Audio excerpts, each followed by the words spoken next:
In the comments that are coming in, one of the things that's being raised is how much space vinyl takes up. And it is an issue that has bothered me right from when I started collecting. In fact, I've made it a central core for a book that I've written. It's a novel.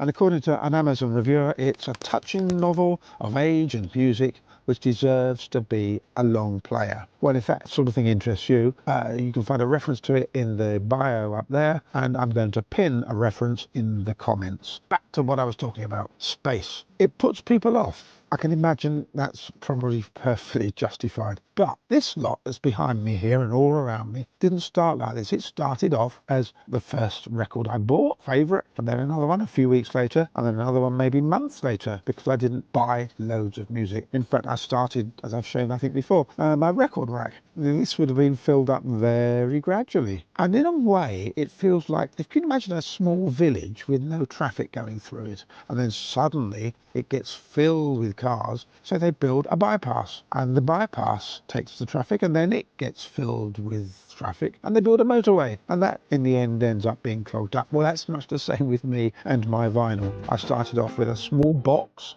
after the rack, and then it became a shelf, and then I moved, and I was able to move it onto several shelves. And when I moved here, this was an empty coal hole. Victorians used to store their heating coal down here. And I've managed to put shelves in, and records have been added to it and added, and I don't know when it got as full as it has done, but it has. So it does grow, but don't let that put you off. Off the top of my head, it strikes me that if you keep your record deck out, which you must, you really must, then keep perhaps 20 or 30 records, if you've got more than that. Keep them near the record player, and if you've got more, put them into a box, keep them upright somewhere that's not too hot or cold, maybe the bottom of a wardrobe or a cupboard somewhere. If you're living with somebody, hopefully your partner is understanding, and then just switch to 20 or 30 records that are out with some from the box, and you can keep on adding new ones as you go. That way your collection can grow. You don't abandon your vinyl. So many people have said to me they've sold it and they wish they hadn't. Somehow keep on to it, and perhaps the space will grow for you to store it, and then who knows what will happen. It's worth trying, it's worth keeping, and I'm so glad that I did. If you have any better ideas of how to cope with the space issue,